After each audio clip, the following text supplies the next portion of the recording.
Bonjour à toutes, bonjour à tous. J'espère que vous allez bien. On est le jeudi 6 mars et aujourd'hui, on va parler de l'expression soutenir mordicus. Ah ah, je suis sûr que vous ne connaissez pas cette expression. Soutenir mordicus.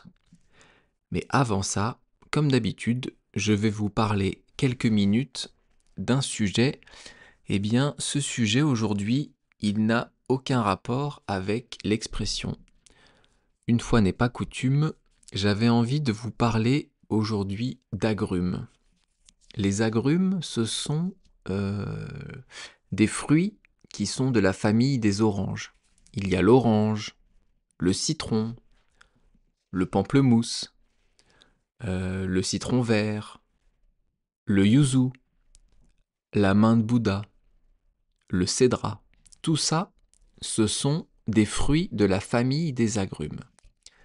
Ces fruits, ils poussent dans des milieux, j'allais dire dans des pays où il fait chaud l'été et il fait doux l'hiver. Où l'hiver, la température ne descend pas en dessous de 5, 6, 7 degrés, on va dire. Je sais qu'il y a la Floride qui produit beaucoup d'agrumes. Il me semble que la Turquie aussi. J'ai pas regardé les chiffres, mais de mémoire, c'est ça, en tout cas pour les oranges. Donc les agrumes, ce sont des fruits qui poussent dans des pays chauds. Eh bien, ici, là où j'habite, dans le sud-ouest de la France, et même dans le nord de la France, là où il fait plus froid, on peut cultiver des agrumes.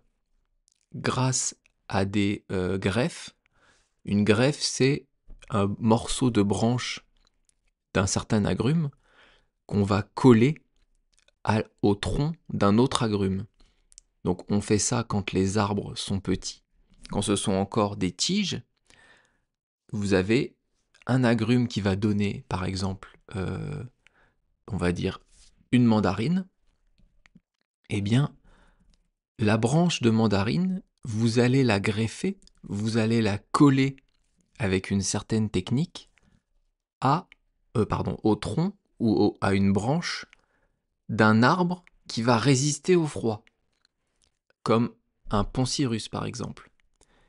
Et donc vous allez obtenir un arbre qui va produire des mandarines dans un milieu où l'hiver va être froid, dans un pays où l'hiver peut être froid. J'avais des agrumes dans le centre de la France avant. Ces agrumes, ils sont plantés en pleine terre. Eh bien, l'hiver, il fait -4, -5, -6 degrés, et ils résistent. Et l'été, l'automne, ils me donnent des fruits. Donc aujourd'hui, on peut produire des agrumes dans beaucoup de pays différents. Évidemment, la production est minime, mais on a réussi, avec la science actuelle et avec le génie humain, à produire des agrumes dans des pays froids ou dans des pays où il ne fait pas chaud. Et ça, je trouve ça marrant. Bref, ça n'a aucun rapport avec l'expression du jour, c'était juste pour vous raconter un peu ma vie. L'expression du jour, c'est soutenir mordicus. Mordicus, c'est un nom latin. Et donc, avant de vous parler de l'expression, je vais vous expliquer en 2 mots ou rapidement ce qu'est le latin, d'où ça vient et pourquoi en français il y a beaucoup de mots latins. Le latin, c'est une langue aujourd'hui qu'on dit morte. Une langue morte, ça veut dire une langue qui n'est plus parlée par personne de manière native. Ce n'est pas la langue maternelle de quelqu'un. Pardon, ce n'est plus la langue maternelle de personne. Personne ne naît aujourd'hui dans le monde en parlant latin, avec des parents qui vont lui apprendre à parler latin. Et ça s'appelle une langue morte. Contrairement aux langues vivantes, comme évidemment le français, l'anglais, l'espagnol, le chinois, le japonais, le marocain, n'importe quoi, ce que vous voulez, le tchèque, etc. C'est une langue morte, le latin, contrairement aux autres langues vivantes. Le grec ancien, c'est aussi une langue morte. Et ces deux langues, elles ont contribué à créer les langues européennes et également ce qu'on appelle les langues latines. Les langues latines, ce sont l'espagnol, l'italien, le portugais, le roumain et le français. Mais avant d'être une langue morte, le latin était bien sûr une langue vivante. À Rome, dans la Rome antique, on parlait évidemment latin.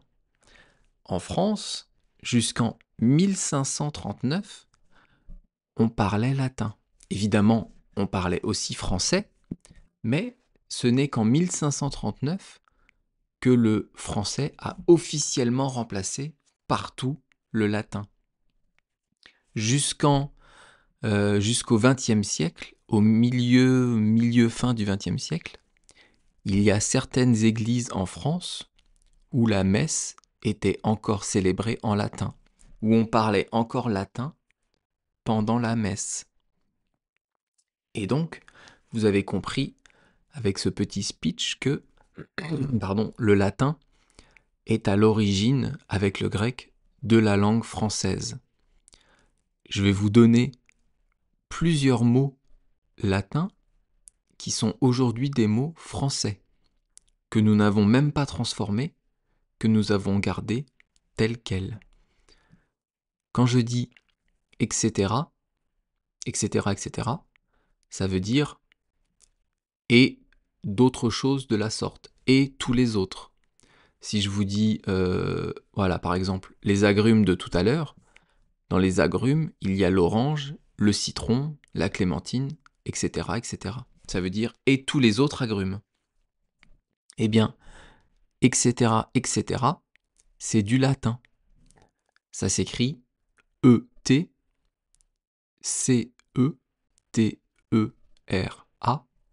Comme c'est un peu long, on écrit E-T-C. Donc quand vous voyez dans un texte en français écrit E-T-C, ça se prononce etc. etc. etc. C'est un mot latin. Dans les retranscriptions de mes podcasts que je propose sur Patreon, vous avez souvent marqué ETC après une liste de mots. Ça veut dire etc. Ça veut dire et tous les autres. Il y a aussi un mot que j'utilise de temps en temps, c'est idem. Quand je vous dis c'est idem, ça veut dire c'est la même chose. Ça veut dire la même chose. Il y a d'autres mots, évidemment latins en français, et peut-être des mots que vous avez déjà entendus comme le maximum et le minimum. Maximum, c'est le plus de quelque chose, et le minimum, c'est le moins de quelque chose. Faire son maximum, ça veut dire faire le plus possible. Faire son minimum, ça veut dire faire le moins possible. Eh bien, maximum et minimum, ce sont des mots latins.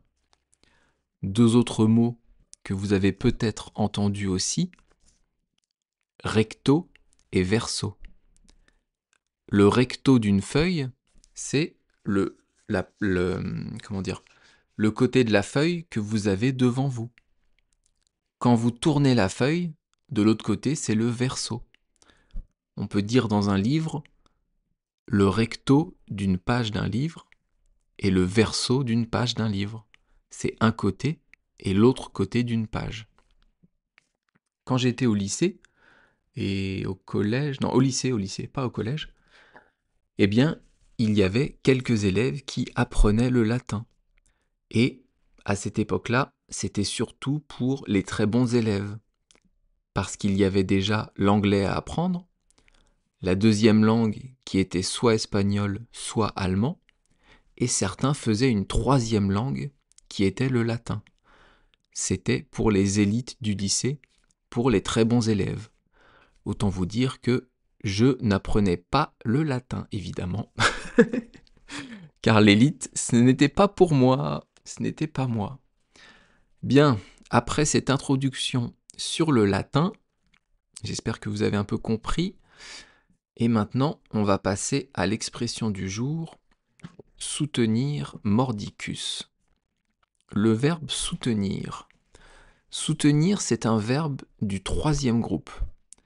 Je vais vous le conjuguer au présent, et je crois que la dernière fois on a fait le futur d'un autre verbe, on va faire l'imparfait.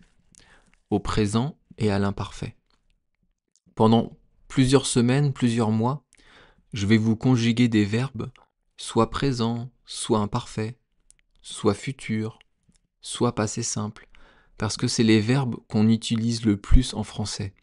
Évidemment, pour ceux qui ont un niveau avancé, ils voudraient peut-être que je conjugue le verbe au passé antérieur, au plus que parfait, au subjonctif.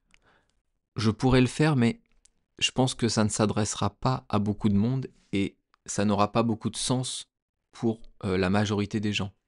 Donc je vais d'abord faire pendant des semaines et des mois les conjugaisons plutôt simples et peut-être après j'aborderai les conjugaisons plus compliquées. Donc le verbe soutenir au présent de l'indicatif, c'est je soutiens, tu soutiens, il soutient, nous soutenons, vous soutenez et ils soutiennent. Et maintenant, à l'imparfait de l'indicatif, je soutenais, tu soutenais, nous soutenions, pardon.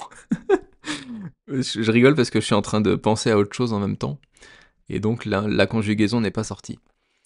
Je reprends, nous soutenions, vous souteniez, et ils soutenaient.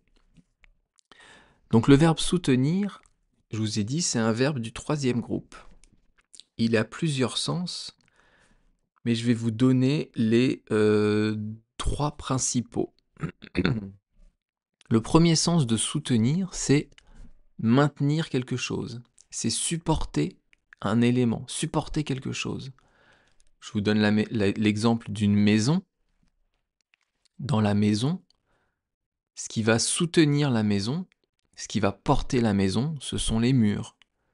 Les toits et la charpente vont se poser sur les murs, et donc les murs vont soutenir la maison. Je ne sais pas si vous voyez les anciennes portes à l'époque romaine. C'était des portes, et bien sûr en pierre, pas les portes, mais le pourtour des portes évidemment. Le pourtour des portes était en pierre, et au-dessus, il faisait un espèce d'arrondi, une forme arrondie avec des briques. Eh bien, cette forme arrondie, si vous enlevez la brique du milieu, tout va tomber. Eh bien, cette brique, elle soutient l'ensemble. Si on l'enlève, ça s'écroule. C'est une pièce importante de soutien de l'ensemble. Le deuxième sens de soutenir, ça va être de rassurer, de réconforter. On va dire que moi, je vous soutiens dans l'apprentissage du français. Je vous rassure, je vous encourage. J'espère être une aide et un soutien dans l'apprentissage de la langue française. Vous voyez, quand je dis « je vous soutiens », ici, c'est le présent. Mais quand je dis « je suis un soutien », j'utilise le verbe être avec derrière le mot « un soutien ». Et ce mot, c'est un nom. Souvent en français, vous avez un verbe et vous allez avoir beaucoup de dérivés de ce verbe, beaucoup de mots qui sont, des dérivés, qui sont des mots qui ressemblent à ce verbe, mais qui se transforment en nom. On appelle ça un champ lexical. Je vous donne un exemple. Le verbe vivre. Le verbe vivre. Eh bien, comme dérivé, comme mot qui ressemble à ce verbe, il y a par exemple la vie. La vie.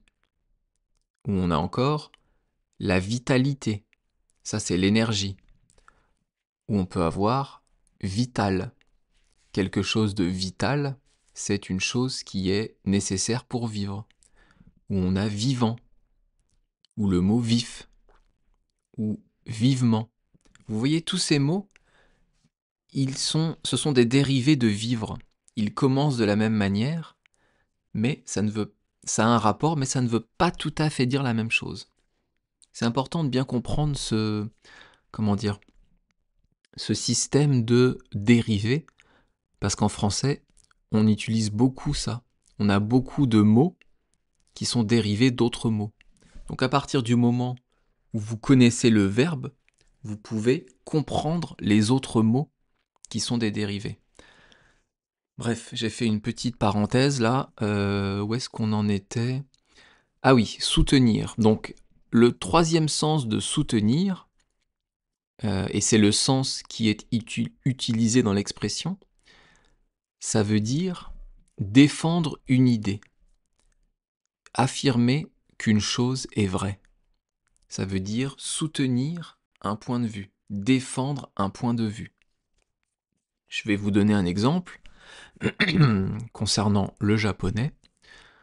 Je soutiens l'idée que le japonais est une langue pas compliquée à apprendre, que le japonais n'est pas une langue compliquée à apprendre. Je soutiens l'idée que la conjugaison française est difficile mais amusante. Quand je dis je soutiens l'idée que, ça veut dire que je défends cette idée. Je défends ce point de vue. Je suis de cet avis-là.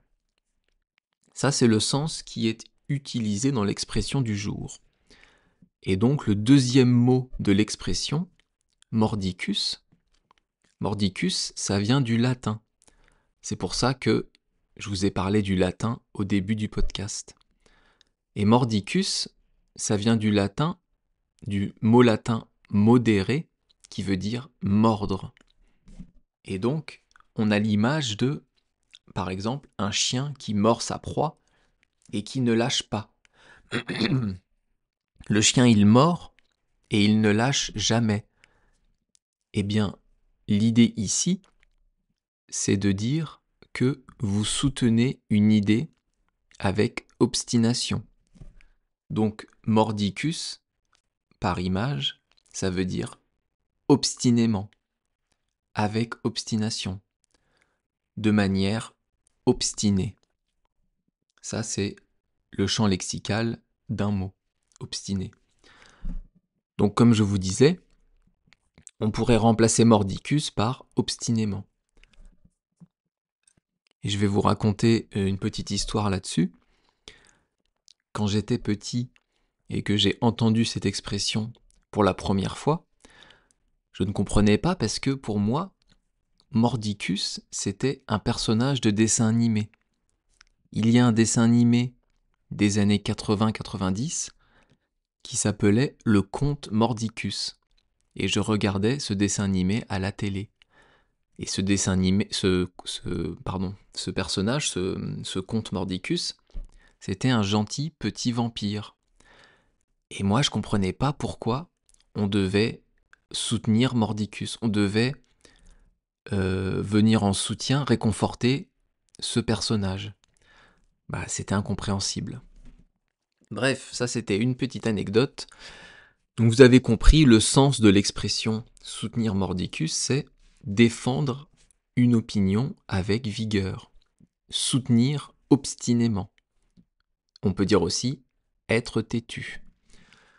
Je vous donne un exemple. Est-ce qu'on a le temps ? Ça fait déjà 20 minutes que je parle. Bon, on va le faire. Vous discutez en famille, vous êtes à table, et vous discutez avec votre oncle. Votre oncle, lui, il pense que la Terre est plate. Dans les familles, il y a toujours un oncle ou un cousin qui pense un truc un peu spécial et qui a des idées un peu spéciales. Donc, je vous ai écrit un petit dialogue entre vous et votre oncle où vous allez pouvoir éclairer la lanterne de votre oncle. Vous allez pouvoir lui faire comprendre que la Terre n'est pas plate. Alors, je vous fais le dialogue. Votre oncle. Mais si, je t'assure, j'ai vu une vidéo YouTube qui prouvait que la Terre est plate.